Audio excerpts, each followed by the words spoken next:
All right, guys, we've got an updated NCAA tournament bracket predicting next month's tournament come March. So today we're going to be breaking that down a little bit. I'll be looking at each region, giving you my final four predictions out of that region.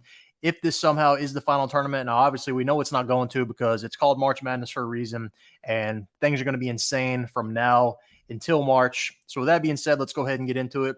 Let's start in the South, the upper left corner. All right, so in this bracket, all right, this is the latest bracket courtesy of March Madness. You can go look it up on there if you want to look at it yourself. But they've got Houston at the moment as the number one seed in the whole entire tournament. All right, so basically what I'll do, each region, I'll mention the teams, their seeds, and then after that, we'll break it down a little more. All right, so Houston versus the winner of South Dakota State, Norfolk State. Number 8, Colorado State versus number 9, Mississippi State. Number 5, Clemson. 12, Richmond. Number 4, Illinois versus 13, Samford. Number 6, Texas Tech versus the winner of New Mexico and Providence. Number 3, Alabama versus number 14, Charleston. Number 7, Northwestern. 10, Virginia.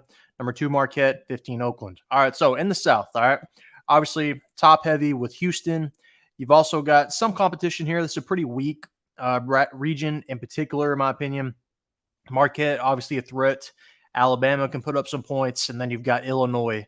Other than that, though, besides the top four, I really don't see too much here. Besides Northwestern, that would be a sleeper I would watch out for here. So if I was giving you my Elite Eight predictions without even looking at this, first off, I would say, let's see, at the top, I would pencil in Houston versus Illinois in the top of the region. Then the bottom of the region, I would have Northwestern versus Alabama at the moment is who I would have in my Sweet 16. And then in Elite Eight, I would have Illinois versus Northwestern with Illinois going to the Final Four in the long run. All right, so sliding on over here to the East. All right, so this is your number 2 overall 1 seed. You've got Uconn taking on number 16 Fairfield, number 8 Oklahoma versus number 9 Nebraska. Pretty good matchup there.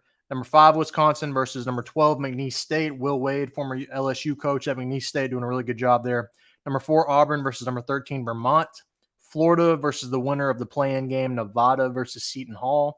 You've got Iowa State versus Louisiana Tech, BYU and Gonzaga in a WCC rematch. North Carolina versus Morehead State. All right, so looking at this, UConn obviously looked pretty good this season, won the championship last year, arguably one of the favorites to win it this year, obviously. With that being said, them against Nebraska would be a really entertaining second-round game, I believe. And then breaking it down a little more, McNeese State at number 12, I think could be a sleeper here looking at this to make the Sweet 16. Wouldn't be surprised by that by any means. Wisconsin's kind of not looked as good so far as of late. And then moving on down to the bottom half of the region. In that first little half, I'd put Iowa State in the Sweet 16 versus North Carolina. But BYU and Gonzaga would be a game I really want to watch. That'll be a really entertaining matchup. And then Elite Eight-wise, I'd have UConn and North Carolina with a really good matchup there that I can't wait to see. UConn, North Carolina, I really hope we get that matchup there. McNeese State, unfortunately, run into UConn there in the Sweet 16. All right, moving on down to the Midwest. All right, so the third overall number 1 seed, Purdue, playing the winner of Grambling and Merrimack. They get TCU or FAU. All right, really good matchup there. Florida Atlantic kind of dropping as of late. Dayton, number 5 against Grand Canyon. That's a pretty good matchup. San Diego State at 4, Akron 13, Utah State 6, Indiana State 11. Indiana State still holding on. 3, Baylor versus UC Irvine. UC Irvine usually a little sneaky come tournament time. Washington State moving up to 7, Wake Forest at 10, Tennessee Colgate to round it out. All right, so Washington State, Tennessee, looking at the bottom, would be a really interesting second-round matchup that I would love to see there. Really, I think the winner of that game being Washington, if Washington State gets back Wake Forest.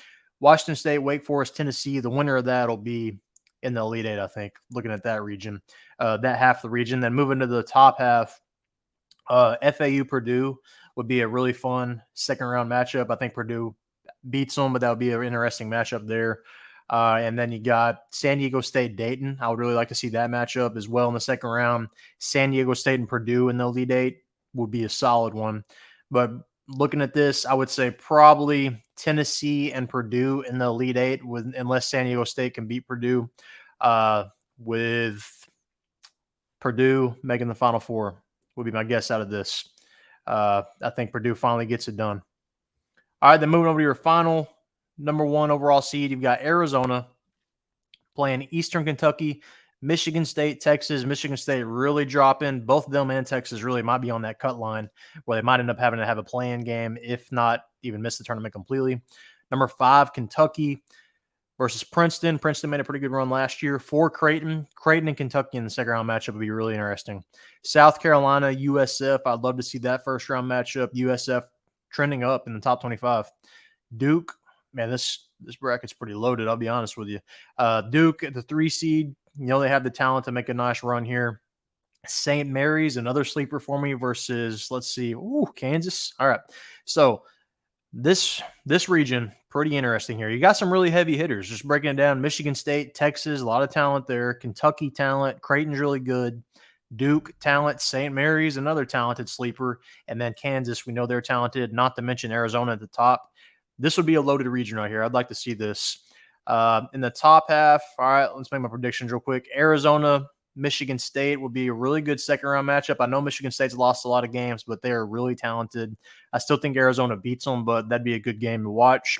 Kentucky, Creighton, same thing. I would love to see that matchup. Kentucky, a little more talented. Creighton, a little more polished. Then you got, let's see, USF. I think they beat South Carolina. USF's trending up. Duke has the talent to make a Final Four run if all falls right. St. Mary's versus Kansas. That would be a very good second-round matchup. I'd love to see it. Let's see. So Duke, I've got in the Sweet 16 versus the winner of St. Mary's, Kansas. That would be a really good matchup right there, Duke and those teams. And then, man, give me an Elite Eight of Creighton and St. Mary's. That's my early predictions here. And then give me Creighton going to the Final Four. But that is just looking at this bracket. Obviously, like I said, it's going to change. And really, there's some interesting matchups here that really could go either way. And that's obviously going to happen come tournament time. But there's really some intriguing stuff here with if they do get matched up with each other would make some awesome television and make it tough for picking the bracket. But these are my way too early thoughts. If this is somehow the bracket, we know it won't be. But if this was the bracket come Selection Sunday, let me know your thoughts below. Who do you think makes the Final Four? Who do you think makes the Elite Eight? Who wins it all?